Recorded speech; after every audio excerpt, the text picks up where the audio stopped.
My name's India and I'm a Yellow Arrow writer-in-residence. In case you're not familiar, Yellow Arrow supports women identifying writers in Baltimore and has been around since 2016. Its biannual literary journal features writing and cover art from around the globe. In January, the Yellow Arrow House opened to provide a space to host events, write, and connect with the supportive writing community. Along with the other writers in residence, we were planning to take part in Literary Night, which Yellow Arrow was going to host August 7th. Unfortunately, due to the pandemic, this Literary Night had to be canceled. However, the reading that you will see in this video will take its place. We hope it brings you some joy and positivity in this difficult time. I'm going to introduce the 6 writers. There should be links to more information about them below. I also wanted to ask the writers how they feel that writing's role has changed in their life since quarantine. So first up is Wilnona and Jade. Jade is a 2019 Poet of the Year and Wilnona is Advocate Awarded. Both ladies recently accepted the job as US correspondents for UK TV show Chrissy B on Sky TV. They recently made the list of 20 iconic authors according to Every Writer's Resource magazine. The duo has contributed writings to 11 books, the And I Thought series, and Misfit Guides. Jade and Wilnona are the co-founders of the Inspirational Women in Literature Media and Journalism Awards, the Thoughtful Book Festival, the 25 Hottest Authors magazine, and the And I Thought Literary magazine. They starred in docuseries Just Writin Life about authors. They will be starring in the film Create Aspire and Inspire. They co-hosted conferences on 3 continents. Kate Reed Petty is the author of True Story, published by Viking on August 4th, 2020. Her fiction and essays have been published online by Electric Literature, American Short Fiction, Blackbird, Nat Brut, the Los Angeles Review of Books blog, and Ambit. Her work has been supported by a Ruby's Grant from the Robert W. Deutsch Foundation, a Tennessee Williams Scholarship to the Sewanee Writers Conference, and a creative residency at Bloedel Reserve. In 2018, she was a writer-in-residence at The Mount, Edith Wharton's home in Massachusetts. In addition to fiction, Kate's short films have appeared in Narrative magazine and at the 2019 Maryland Film Festival. Amy L. Bernstein writes about the intersection of politics and culture for the stage and the page. Theater productions include the Dada-inspired Terminal Lucidity. Raw produces part of the 2015 Women's Voices Festival, and Exit Pluto. Selected short plays are published by Routledge and Leicester Bay Theatricals, and short fiction by Flying Ketchup Press. Amy's novel, Elle, will be published in 2020 by Scarsdale Publishing. She is a 2014 recipient of a Ruby Artist Award from the Greater Baltimore Cultural Alliance. She lives and writes in Baltimore, Maryland. Patty Ross, aka Little Pie, is a local spoken word artist who uses the pseudonym Little Pie in homage to her great-grandmother. In addition to her spoken work, she writes poetry and has been published in the local literary journal Pen in Hand. Patty runs a local poetry critique group in Howard County and will embrace writing full-time in June 2020.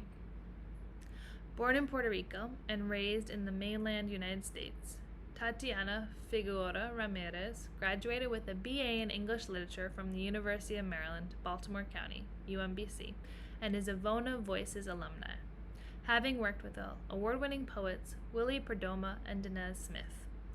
Tatiana currently performs, teaches poetry workshops, and hosts events in the greater Washington, D.C. area, having previously done so in New York, Philadelphia, Miami, Puerto Rico, and the Dominican Republic at venues including New York University, the Kennedy Center, and the Howard Theater. You can read her work in the Acentos Review, Here Comes Everyone, and Queen Mob's Tea House, among other publications. She's the author of Coconut Curls y Café con Leche, her debut full-length poetry collection, and the chapbook Despojo. Christine Higgins is the author of the full-length collection Hallow. Her latest chapbook, Hello Darling, was a second-place winner in the 2019 Poetry Box competition. Her work has appeared in Pequod, America, Windhover, Naugatuck River Review, and PMS, or Poem Memoir Story. She is the recipient of 2 Maryland State Arts Council Awards for both poetry and nonfiction. Higgins is the McDonnell Colony Fellow and a graduate of the Johns Hopkins University Writing Seminars. Thank you so much, Gwen, and to the Yellow Arrow Publishing House for putting together such a wonderful literary event in this time of COVID, where it has presented many challenges, and you have so gracefully gotten over so many of them. I'm Wilnona, which is half of the And I Thought ladies. Normally there would be a lady over here, Jade D, but she was unable to accompany me today. So I'll be doing a reading from these books right here, you see. And they are all put together in our formal poetry reading book, Thoughtful Collections, The Misfit Guides. This is the book we read when we perform. Okay, here. So without further ado, I think it's time for me to start reading. We would like to apply for your opening as Misfit Guides. You see, we are misfits. We are misfits that created our own map to success, crooked footprints and all, with broken heels and all. A cartographer is a person who creates maps. A new journey is both sorrow and hope displayed one step at a time. To start a new journey, you need to leave where you are, forsaking what you have accumulated for lighter travel. I left behind. A traveler may be walking, running, crawling, or flying, but what is in the rear is left behind. Destiny beckons him to find the inner light of some place new. Old college try. Book studying and getting down to business, putting on a little chubbiness.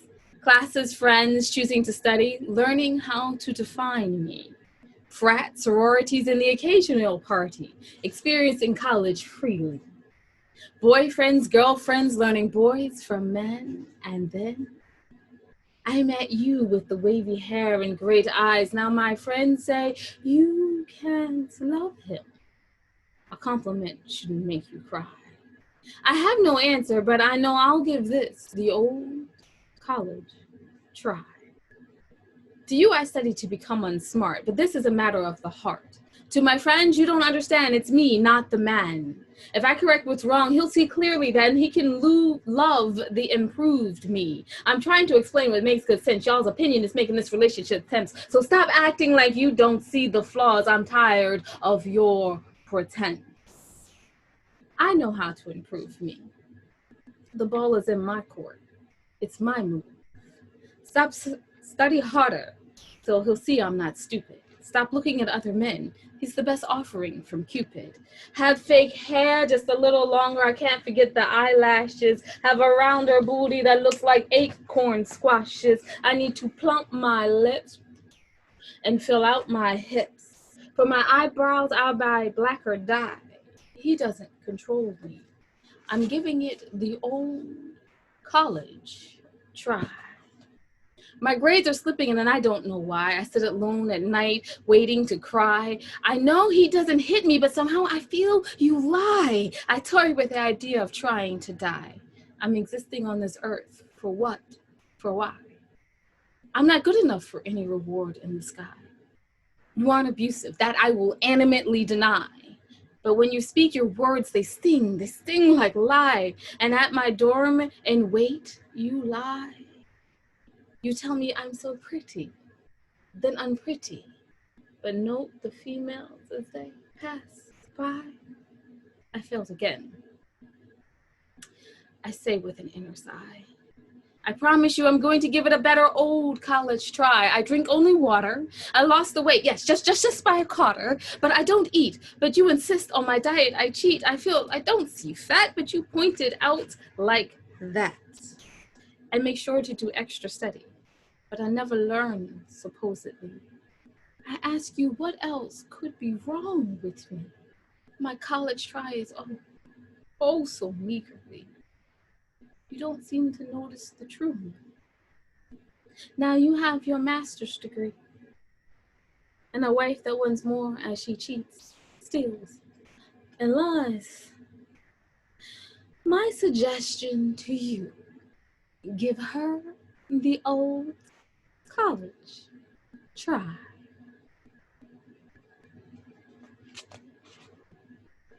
I had this friend once. She would get beaten for standing up for her morals, but she carried on, taking the bruises of the previous night. She needed to have surgery, but her husband broke the restraining order and rose her blood pressure so high they had to delay the surgery. She gave birth to a stillborn baby, more than once due to assault. Then found she could have no more. She threw the grief of her experiences on the heap of sad memories and went to work. I had a friend once that had popped her stitches to drive her husband to work because he was pulled over and would have been arrested for driving on a suspended license. She puts us under her life as wifely duties. She knelt under the cold iron of a gun to her head to plead for her life as her man backed her so she wouldn't die. My friend did not know her mother or her father. She was dropped off on a step one day to a relative. She had no friends in this place to beg for help. She feared the police because, you see, a restraining order is just paper and couldn't be enforced. I had a friend once that could have died at the hands of a cruel man. That would have been the end of her story. Instead, I have a friend that was the first single woman to adopt a child in her state, that got remarried a month early because she just couldn't wait, that has more happy adventures than the Iliad. I have a friend that lights up my life, that raised a good daughter, that has grandchildren she spoils, that dodged a bullet and lived on her way. And I will have friends like her, the strong, the resilient, the warriors, and the conquerors. And they will smile with me. This is a true story. Believe me, I wish I had made it up.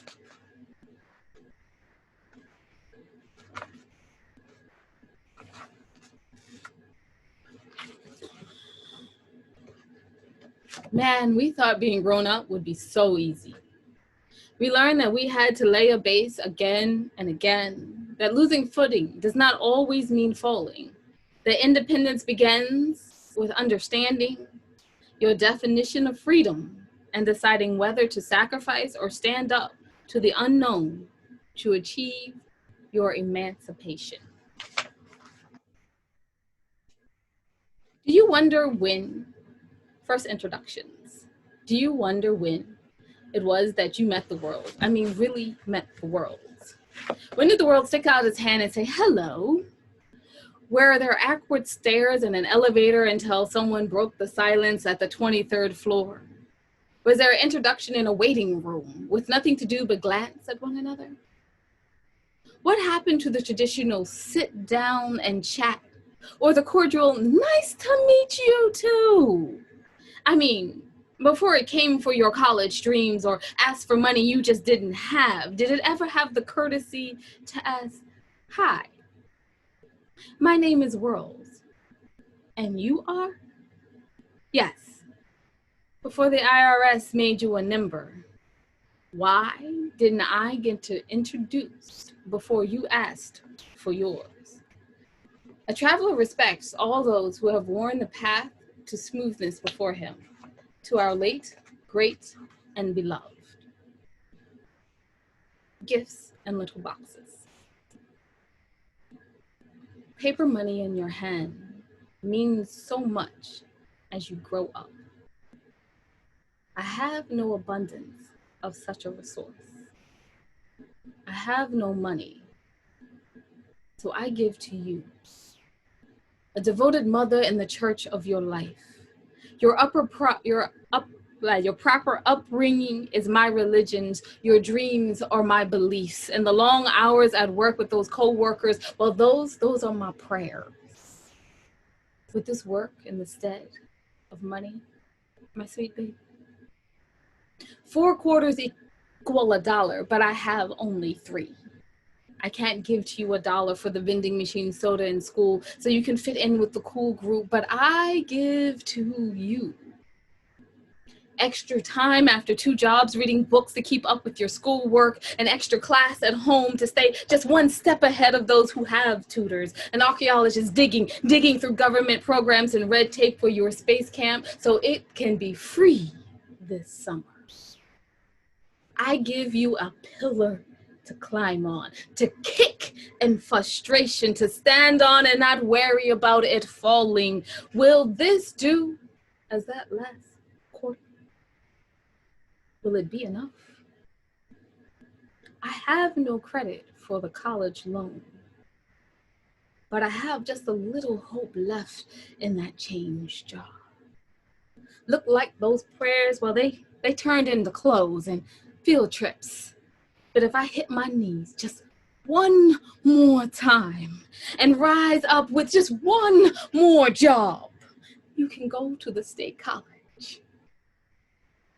And with that scholarship, you can stay on campus. I am married to the idea of your education, and I will dress you in all the fineries that my hand can stitch.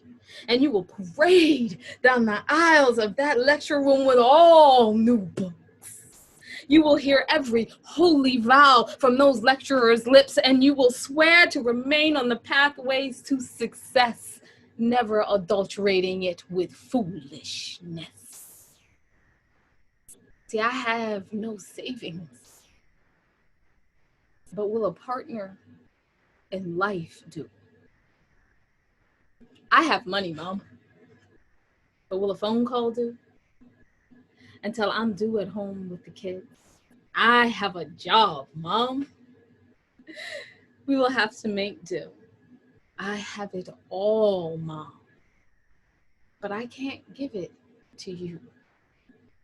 Take this change jar filled with tears of the days I forget and the days you've remembered, the time that will pass in your absence, because I will keep all your gifts. I can't tell this stone how much they meant. Only you. When they say we are sorry for your loss, do they understand what it means to lose? I had to pull the plug. I had to choose. When they say it will be hard, have they heard themselves? Do they know what it means to awaken without them there? To hear their footsteps and know there are no feet. To listen to the door creak. To hear a car pull into the yard, but no, it's not theirs. To replay their last words until you just can't remember the voice. Do they know? I know those who feel the pain. I see it in their eyes, not by tears. I see the irises bend back and squint. I see the grief in their glints. I see the formations in their tear ducts, and I see the walls they've built. I see how their life spark is slightly disconnected. I hear the last embrace that held their loved ones in their arms. And I feel the heartache casket in the ground. And the more I look, the more I see them around.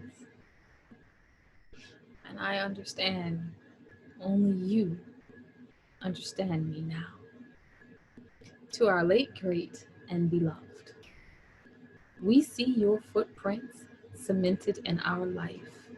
We know they don't continue on and on, but where you stopped is where we began. Know your influence will never end. Our foots don't fit in your imprints, because we have so far to go before we can fill them. We know that we are the hope of both yours and ours. We understand we are your legacy your statue, and your tower. And we live this in every second, every minute, culminated into our, written by all the hearts and grief of all those who've ever lost someone. With remembrance of those we lost, we move forward with friends. Traveling with friends makes the trip worthwhile. Unexpected. Hobbling, wobbling, and stumbling or bumbling with a purse swinging. Singing, laughing, and swerving and chatting in a chorus. The strides in perfection, that's one-sided and lopsided. The heels are pumps, but the memories are stilettos. Skyscrapers of beauty, particles of sand, the breeze beneath the palm. May I say, dare I say, this life is grand. And if you can afford it, it is in demand.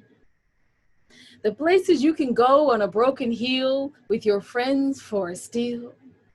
Bewildered and awed, overwhelmed with holding the world on its axis, one shoulder at a time, praying that these hopes will carry you through just one more stop. But oh, the places you'll go with one good heel and two awesome friends.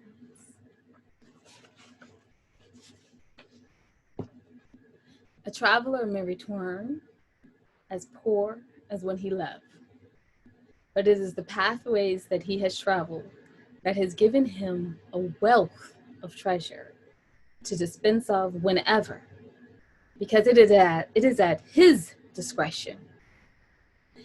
And that gives him wealth that is just unimaginable. Thank you for letting us apply to be your misfit guides. Thank you for listening to this reading, and thank you again, Yellow Arrow Publishing, for making this opportunity available to the And I Thought ladies, Wilnona Marie and Jade D. If you would like to read these books, please understand that they're from the And I Thought series, which is displayed here, and from the Misfit Guides, both available on Amazon.com, BarnesandNobles.com, and check out everything that we are up to at www.andwethought.com. Thank you guys for listening, and have a lovely rest of the evening. Enjoy the rest of the artists that are reading tonight. Mi gente. I come from a mixed people, separated by oceans, seas, rivers, and streams. They cry for my return. Body blessed by black and iron blood, forming the beat to bomba, plena, and palo.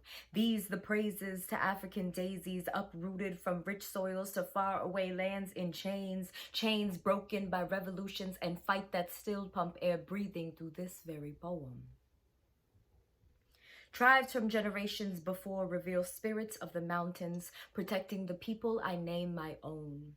They call back to incense smoke cleanses floating above, to medicine birthed by earth itself, to the golden rain of gods, to a time when they thrived on this wilderness they worshipped, learning. Aloe vera and coconuts are the cures for all, knowing yuca and plátanos are our bones, seeing the moon as the goddess she is. Castellano dips into the Atlantic Ocean, watercolors of never-ending horizons mixed with New World lush and wealth. A globe combines to become la herencia que todo esperamos. A fresh strain of fruit ripe on my bronze palms and sweetness dripping from my lips. Unknown words forged from rolling R's give life to the emerald hills where I first saw light. White magic gifted from ancestors past flows through the roots of the ceiba trees, grows in the petals of amapolas, and pulses through sun showers tropicales. They are the fingers twisting through these diamond curls, crossing my being to invoke the Holy Trinity. Mi gente. I am now told to speak in English. This is when I remember I can't ask for la bendición in English. I can't cook sancocho in English. I can't scream auxilio in English. I can't cheer huepa in English. I can't dance salsa in English. I can't pray in English. I can't pronounce my own name in English. Mi lengua materna me abraza más fuerte, secando mis lágrimas que solo saben cómo llorar en español. I cannot do this in English. Mi lengua me repite los nombres de mis abuelas: Edith Montalvo, Herminda Vélez, Monserrate Martínez, Mariana Torres, Lucrecia Alicia, María Dolores Pacheco. I cannot say their names in English. Nombres que han sobrevivido los siglos. Mi lengua me canta las melodías del callejón. I cannot sing these in English. La que pintan los amaneceres de los días con los machetes de los jíbaros. Me recuerda las voces del pueblo. I cannot hear them in English. Las mismas que gritan pa'lante mi gente. Y ahí mi lengua me dice que hay algunas cosas que simplemente no se pueden traducir. Hi everybody, my name is Tatiana Figueroa Ramirez. Saludo desde acá in Maryland. That was the opening poem, mi gente, to my first poetry collection, Coconut Curls y Café con Leche. I think that this first collection of poetry of mine really captures who I am as a person and who I am as a poet as well as an artist. You know, it goes through a lot about identity, my culture, being a woman of color and living in the world that we live in. A lot of my poetry does try to uplift voices, and especially marginalized voices, voices that are typically not heard, not respected. And that's what I've tried to accomplish, and I hope I've done that. In the world that we live in, there is a lot going on, especially right now. There's a lot of tension, there's a lot of uncertainty, and there's always been a level of uncertainty and a lot of tension. And I always try to think about, you know, how am I making an impact on this world? How am I making an impact on the people who need the support the most? And it made me think about, you know, if I were to have a daughter in the world that we live in, what would I say to her to help her get through everything that she'll need to get through? And that's how this next poem was born. Things my daughter must know. You are beautiful. Be your complexion a cluster of quartz, a cousin of liquid bronze, or pure ebony that flows into the garden of black gardenias kissing your skull. Each coily petal caresses your mind that must know you are beautiful. I'm sorry if you don't hear it enough. Know you were born into a world that thinks you too much, too smart, too bold, too revolutionary, a world too small to contain you. No governments exist that wish I did not have you. You, the daughter of an open sea blessed by Jemaja herself. You, the descendant of warriors. You, the child of your own pure being. You are beautiful. Know you are loved and deserve to be loved. You must know not everyone will love you. You will be called out of your name. You will be touched without your consent. Respect cannot be taught. You must know you don't deserve this. Know you are better than this. You will fight this. My baby girl, my blood runs through you. From the way you may think too much down to the point in your toe, you are my child.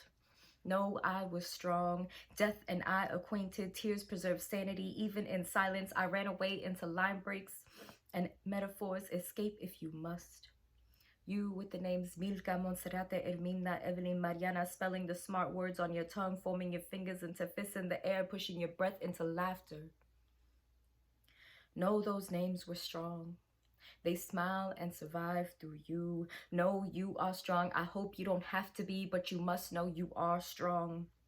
You, woman molded in Chango's fire with the force of Ochung's rushing rivers. You, a mother of tomorrow, resisting the restraints placed on you. You will move forward. Mija.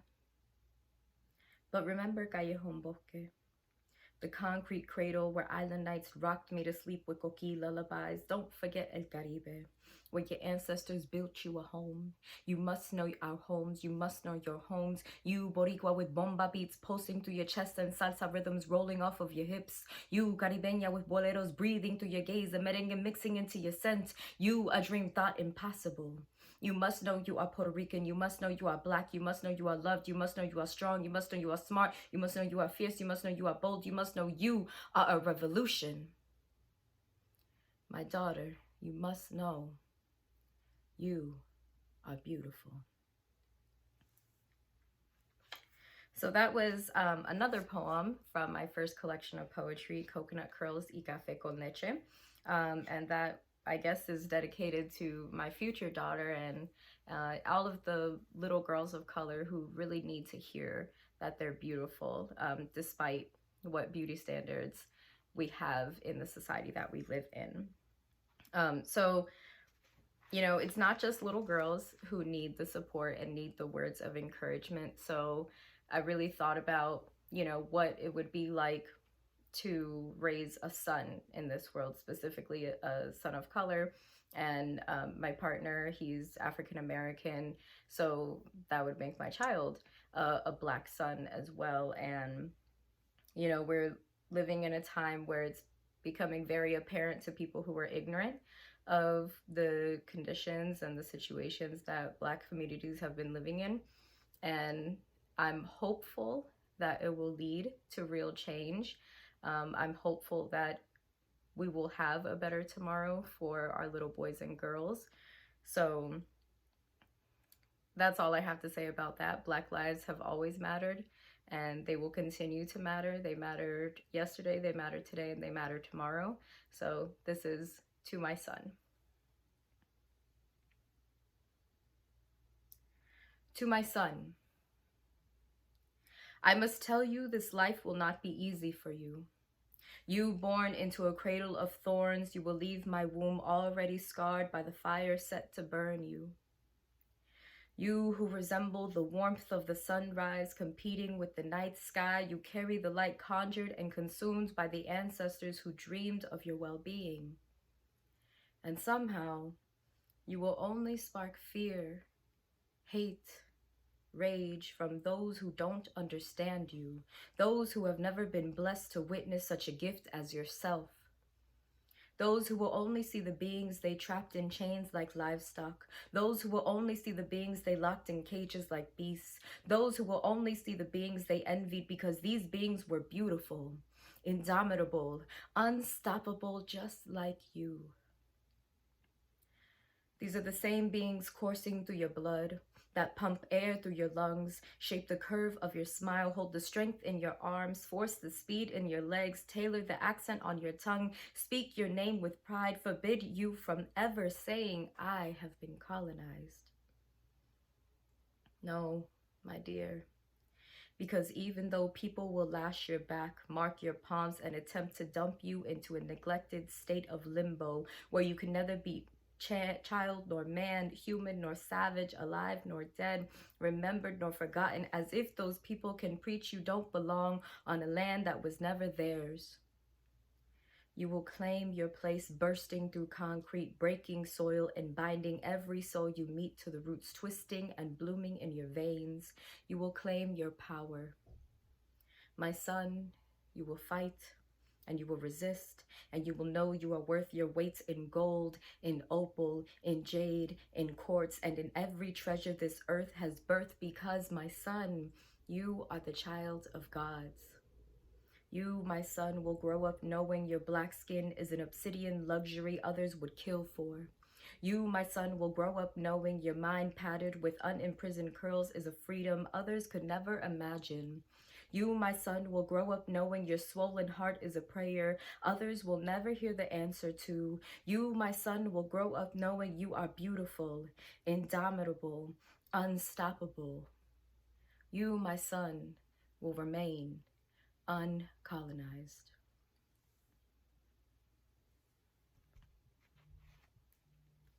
So I always like to end my readings on a positive note. So I leave you with this poem from my chapbook, Perfumes. It's the closing poem, and I'll leave you with this.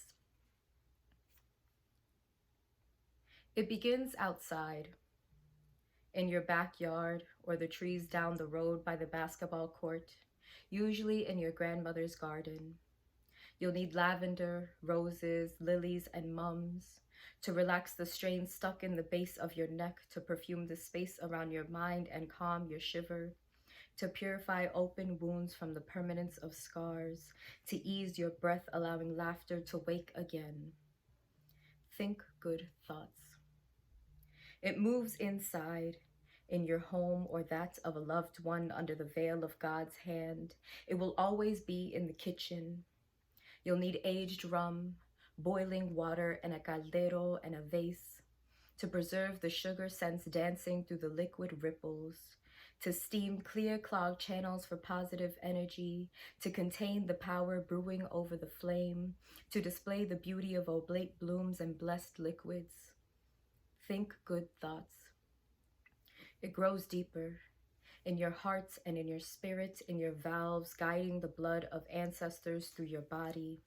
You'll need memory, gratitude, humility, and purpose, to thank the blossoms for their sacrifice and gifts, to invoke protective beings feeding your fragrant caldo, to set your intentions for creating these waters, birthing a bouquet and cleansing yourself. Think good thoughts.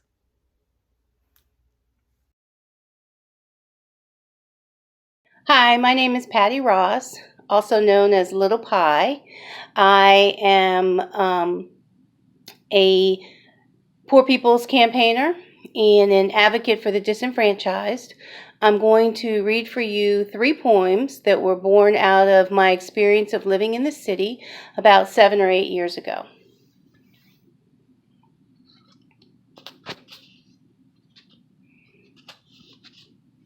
First poem is Homeless. Somebody asked me, why are you here? So to be clear, I'm here for those who couldn't be here, who should be here but are full of fear or lack of ear or dumb luck or getting fucked or riding high or ready to die. Anyway, they ain't here. I'm standing for the man or the woman who sits on the side of society's lines or perhaps rides in the back of the streetcar named Desire because they couldn't get hired or they got fired. See, times got tough and they got roughed up. Getting older, the streets got colder, and now nowhere to lay their head until they're dead. And the city reclaims them and puts them in a plot of land that they should have had all along. Might things have changed from the chains, had that little plot or dirt lot to call their own, to make a home, instead they remain homeless.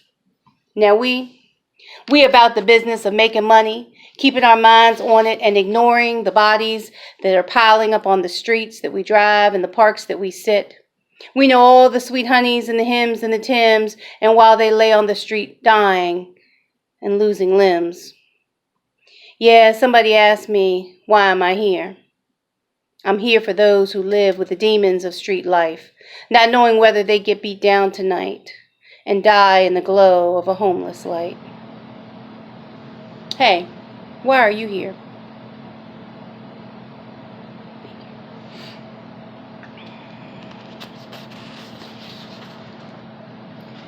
My next poem is going to be Indemnity, and it's one that I always read during football season because until things change, it has to be read. So. It took Colin Kaepernick to take a knee for you to pay attention to me, not because my brothers was getting killed, but because it fucked up your TV. I thought you were kidding me, but you were not. A football game is worth more than a black life, even after all the struggles and strife rooted in slavery and a marginal life. Ah, right. It wasn't you, it was your ancestors who started the fight. Don't you see the need to make it right? Why can't you see the boarded up houses where I lay my head? Homeless soldiers lay in the street dead. Big Mama paid rent for decades, putting pretty flowers on her stoop. She tried hard to change the neighborhood troop, told me it was a nice white man that she gave her life's money to. And when she died, He left her shit on the curb for looters to go through. How am I supposed to believe that he gives a damn about me? Stop coming at me with your ifs and buts. It's enough. Time to move loud, proud, and fearless. Truly make America great. And I know the battle won't be tearless. Look at me. I'm all American. See the hue of my skin? Not African nor European. Nothing but Dixie Plantation. When brothers take a knee, it has little to do with distant wars or fake treaties. It's about what's happening to people in this country that look like me. America great again? That's a joke. Just ask Big Mama's folk. I saw a blue pickup truck come over there yesterday. Loaded up what was left of her stay. Threw it in the back like garbage on trash day. So I crossed the street, took a knee, prayed for Big Mama and for you and for me. And when I raised my head from asking for peace, I saw Big Mama's picture laying face up in the street. Now that nice white man told me get off his stoop as he put the for rent sign over my head. So I stood there for a moment, wondering, you think he gives a damn that Big Mama is dead?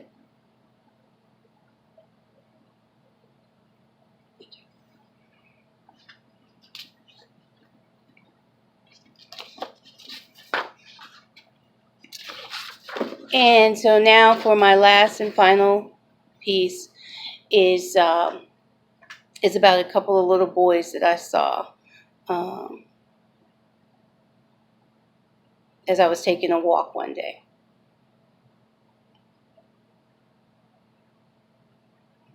Those boys. The two of them look just alike, this little boy and he. Interesting how they fight, and neither tries to flee. They're too young to have this battle here on the city street. They should be in the play yard where young children go to meet. The asphalt that surrounds them tells a crumbled story of their lives. The dirt path walkways make one wonder, how do these boys survive? I've never been in their shoes nor walked their rock-piled path. Never heard the words of their mother's raptured wrath. One's nose is bloody, now the other's eye has swelled. Some gather round the duo to end the fighting spell. Thank you so much for your time, and I look forward to seeing you on one of the open mics coming out soon, and have a wonderfully blessed day. Hi, my name is Kate Reed Petty, and I'm really excited to read tonight. Thank you so much to Yellow Arrow House for organizing this event. I'm going to read tonight from my first novel. It's a book called True Story, and it is available now. It was just published this week. And just by way of introduction, I like to say that this book is about men and women and the politics of storytelling. The book starts with a rumor of a sexual assault that happens at a high school party in the late 90s in the suburbs. And it's a rumor that radiates through the lives of 4 characters for the next 15 years. The book itself switches between different characters' voices, and it also changes genre. It plays with found documents. There's a section that is a horror novel. There are college application essays.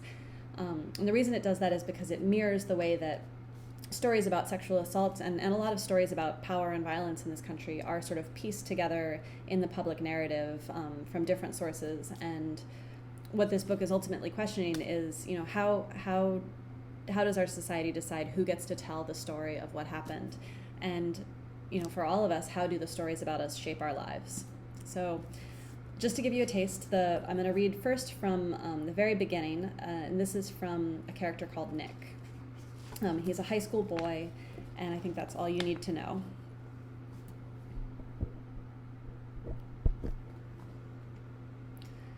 In the fall of our senior year, my buddy Max Platt was arrested for shining a laser pointer at an airplane.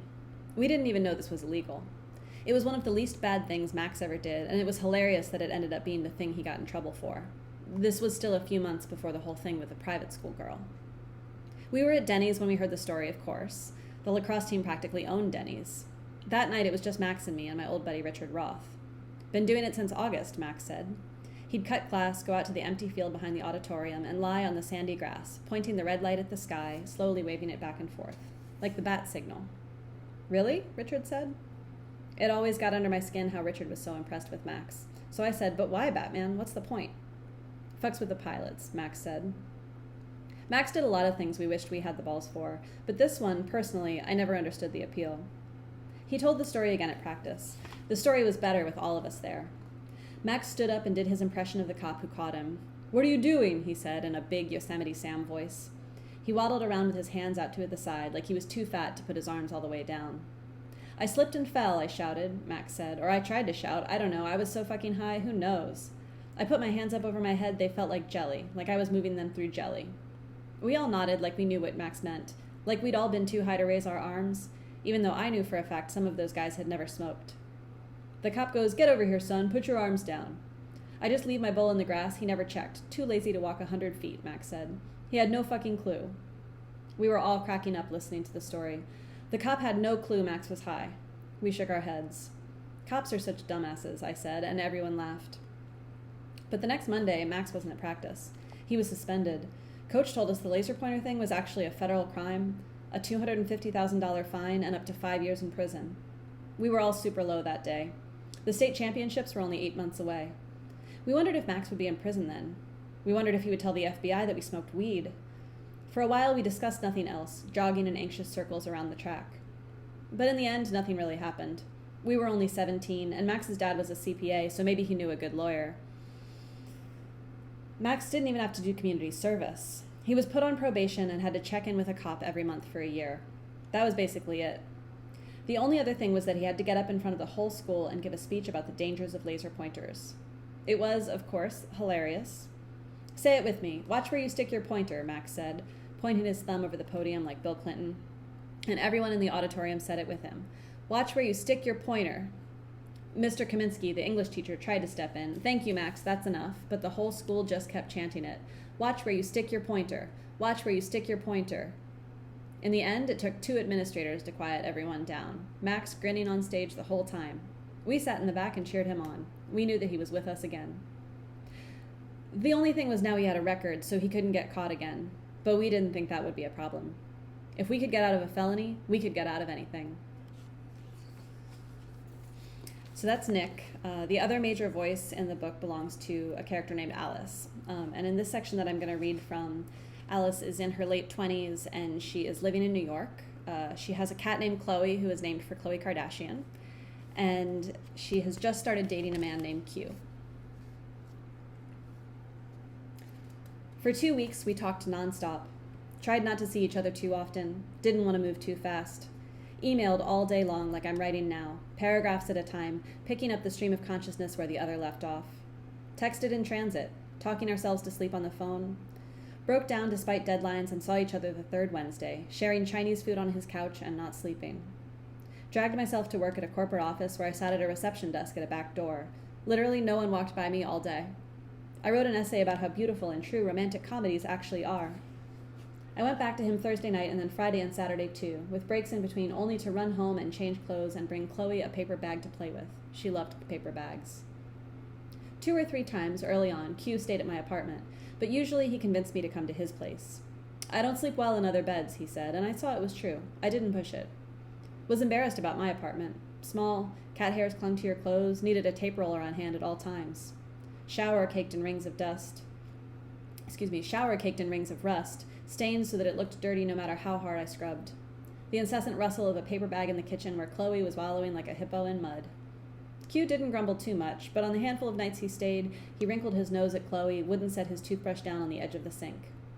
I liked being there, liked having all my clothes to choose from, but I liked Q more. Started staying at Q's 3 nights, 4 nights, 5 nights a week. 4 weeks in, I woke up in his bed on a Saturday morning and he was gone. I got up and showered, humming to myself. Planned to leave early. Had a piece to write and wanted Chloe on my lap while I worked. Later, walking back from the bathroom, wrapped in a towel, found Q sitting on the bed with a bag that smelled of warm bagels and 2 paper cups of coffee on the bedside. He was frowning. Said, I wanted to bring you breakfast in bed. I was overwhelmed. Such a simple gesture, such an elegant image of a beautiful life together. I imagined being pregnant, him bringing me breakfast in bed. Imagined him and our children bringing me breakfast in bed. I had never been the kind of woman who picks out her wedding dress or the names of her future children, but this simple idea stirred me. Imagined being old and happy, him bringing me breakfast in bed. I sat next to him on the bed and put my head on his shoulder. "Thank you," I said. He kept his hand on the bag of bagels closed tight. "But you got up," he said. "I showered," I said. "How do I bring you breakfast in bed if you get out of bed?" he said. "I didn't know you were coming back with breakfast," I said. "You thought I wouldn't come back," he said. "You thought I'd just leave you?" We kept talking about it. The bagels cooled off in the bag.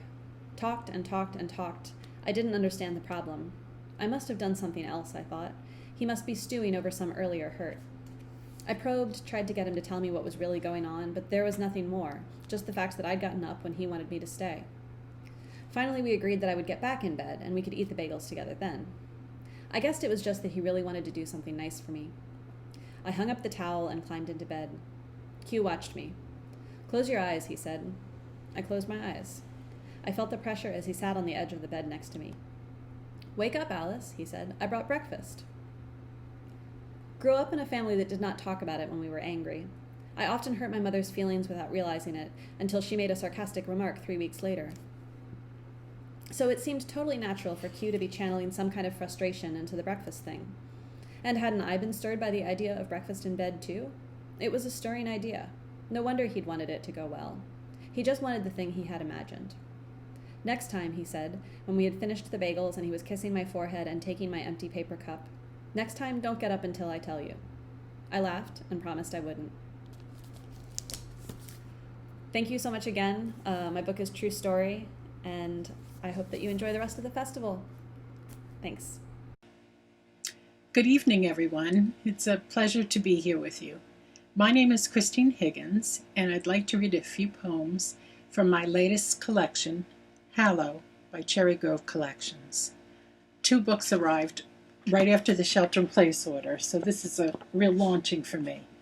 At the end of my reading, I will give you my website so you can read more work, see what I've been doing, and order books directly. This book is divided into 3 sections, and I'm going to read from the last section called Resonant. I'll read that poem and then 3 other poems that center around Maryland and social justice. There was a time when I wanted to represent in my work the unseen, the forgotten or disenfranchised. Now in 2020, I believe we are inviting these voices to enter the room and to be heard. Still, these poems all represent my desire to be present and responsive. Resonant. A white plastic bag like you get at the bodega for a soda and chips catches the air and takes flight in between tall buildings.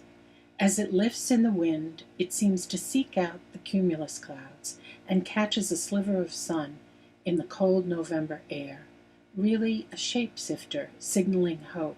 Then, as it dips down, dashed like our hopes, it's just one more piece of garbage in the street. Underneath this wild dance, there's a swirl of dead brown leaves, suddenly taking on life in a gust of wind. They seem to echo the need to rise up once again and be counted. I watch from a bench, half lost in reverie. There is only one me, and I am chosen. I will be silent in the fury. I will be present, responsive to the soulful vibrations of this world. This next poem is called Hungry in Harford County, and I wrote it after reading an article in the Baltimore Sun. If I were to visit the children in that county, where they are hungry in the morning and hungry in the afternoon, and their congressman, who used to be a doctor, doesn't want to support school lunches, I would bring them raspberries. This would be a deliberate choice over the less expensive strawberries. Raspberries are far more mysterious with their fine, insect-like tendrils. Each student would get some berries, served on a paper towel. This would be another expense, but they would get to see how the juice stains a soft paper with spreading pink. I might also bring garlic cloves. I would show them how they grow in a cluster, like a nucleus of cells. We would peel the papery thin skin to reveal a bulb so smooth it glistens white in the light and perfumes the air. We would just sit back and admire it. Or they could carry the garlic home in their pockets for the soup their mothers are making. As long as I'm planning to visit, I might as well bring a dozen avocados for them to try. So creamy, rich with fat, so filling. We can get some toothpicks to balance the remaining pits over glasses of water, each one destined to grow strong and steady. And this next poem is called Girls from Rosewood. Rosewood was established in 1889, and its first name was Asylum and Training School for the Feeble-Minded. The feeble-minded children first arrived in 1889 to attend the asylum, abandoned by parents who were clueless about how to care for them or indifferent to their moral obligation. The little ones went to kindergarten, but the older children, probably those we would diagnose today with autism, showed a desire to do something like work. And so to save them from a life of idleness, they were trained for menial work. Boys drove farm trucks, looked after the cows. Girls were taught to mend and sew. It wasn't long before the girls from Rosewood were pursued by a lawyer who, with a simple writ of habeas corpus, could sell them cheap as indentured servants to wealthy families. "Bring the body here," the lord of the manor demanded. "Come, let me feel underneath your white slip, between your thighs. Wash my clothes and boil my tea. You are my warm-blooded possession." Now all you ladies wearing jewels, look away. And the last poem is called Poetry Flows from Hawa. The clinic is abuzz with news about a woman who has been murdered. 2 policemen appear looking for clues. They tell us when they opened her apartment door, the smell overwhelmed them and drew them to the kitchen. Her body was so thin, her frame so slight, she fit into a plastic container hidden underneath some folded clothes. The policemen use her birth name, so it takes a while to realize they are talking about a woman I know by the African name she gave herself, Hawa, which it turns out means desire. She came asking about the poetry workshop I was forming. She asked me would I like to hear one of her poems, and when I said yes, expecting her to return to me with paper in hand, she opened her mouth right then and out flowed a poem, a bubbly sound like a river running over stones. She wore the rich colors of the earth and copper glitter on her cheeks. She had an armful of bangles and an arm that wheeled her oxygen. Now I look around the waiting room at the impassive police officers, wanting to plead with someone, though I don't know who. She was already dying. Wasn't that enough? Found in a closet in the kitchen, dead in her house for over a week, even her sister, slow to discover her. Thank you so much for having me. My website is www.christinehigginswriter.com. I hope to hear from you.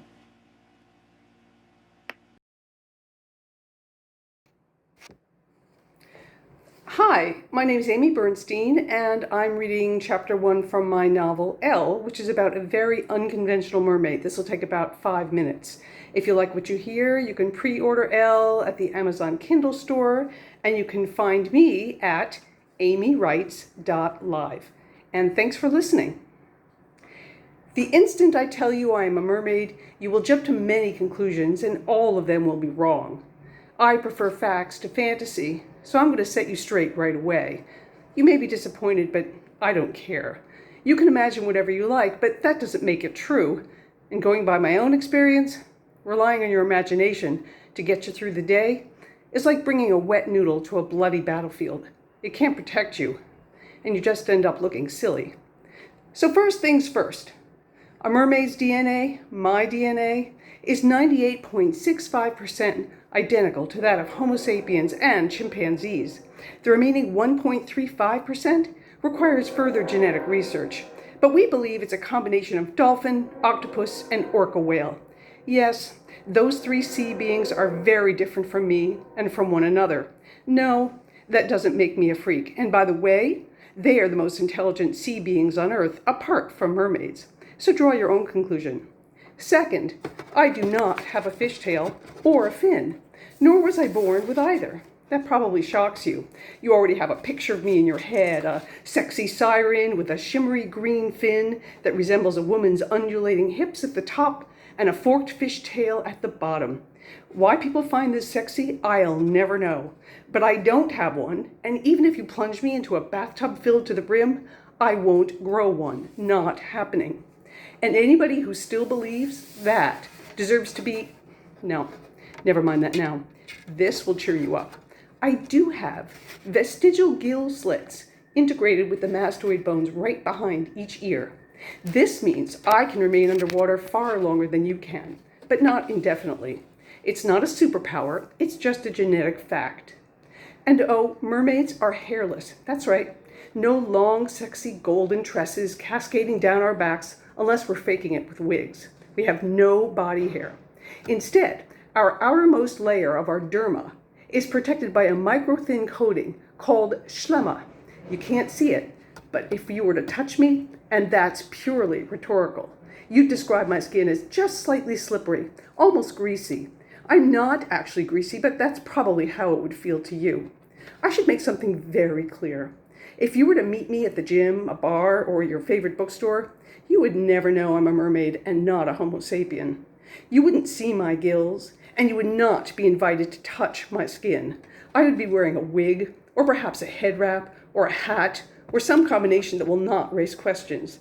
And another thing, you're undoubtedly picturing me and all mermaids as milky white, but you should know that mermaids' complexions vary widely, from bright white to deep brown, depending on which sea kingdom our ancestors lived in millennia ago. You'd probably think I'm Mediterranean, as my skin is a shade people call deep olive, and that would be the first correct conclusion you'd draw about me, since in fact, my ancestors did occupy a large kingdom many leagues beneath the Mediterranean Sea. My ancestors, I've been told, traded with the Phoenicians and had extensive business interests from Gibraltar to the Levant. The history's complicated, and I'm not going into it now. There's no point. And now, I'll tell you something that might make you to begin to hate me just a little. But as I said before, I really don't care. I'm not looking for your admiration or approval, and I'm certainly not aiming to feed your fantasies about mermaids, or give you any reason whatsoever to share fevered illustrations with your best friends. Selkies, they are not real. They were never real. There's no such thing as a seal that transforms into a human, or vice versa for that matter.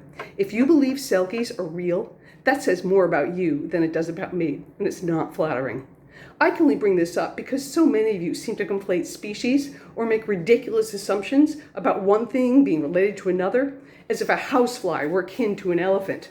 If I were prone to getting sidetracked, which I'm not, and anyway, this is not the time or place, I could rant at length about the embarrassingly far-fetched origin stories feeding your belief in mythical creatures. And I would press you as to why, especially, creatures that are part human, part sea being, hold such fascination for you. I would ask why this titillates you.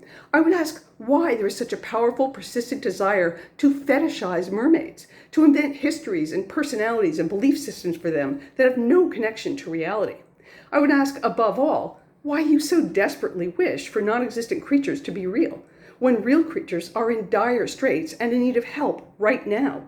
Because the other fact you need to know, which is about as far from shimmery green scales and songstresses of the seas you can get, is that my species, mermaids, have been hunted in one form or another to the brink of extinction.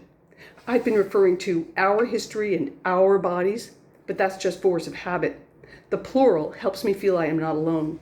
But the truth, the fact I really want to impress upon you, is that I am the last mermaid. And believe me when I tell you, learning the truth of that, really taking it in and coming to grip with it, that has not been easy. That's chapter 1 of L. Thanks for listening.